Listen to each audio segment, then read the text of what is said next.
তো আসসালামু আলাইকুম বন্ধুরা। এইবারে আমি দুটি কোরআনের সূরা নিয়ে এলাম।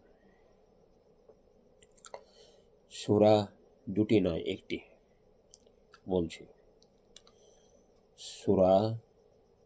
সূরায়ে ফিলি মাক্কিয়াতুন, মাক্কি সূরা। আলাম তারা, এইটা ফিলি মানে হচ্ছে আলাম তারা, এটা বলি। বিসমিল্লাহির রহমানির রহিম। তো শুরু করছি।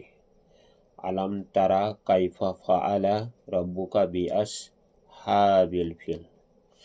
আলাম ইয়াজআল কায়দাহুম ফি তাদলিল ওয়া আরসালা আলাইহিম তয়রান আবাবিল তারমিহিম বিহিজারাতিম মিন সিজিল ফাজআলাহুম কাসফিম মাকুল। তো এই ছিল আমার ভিডিও বন্ধুরা। যদি ভালো লাগে like, share, comment, subscribe please দয়া করে করতে ভুলবেন না। তো আসসালামু আলাইকুম। তো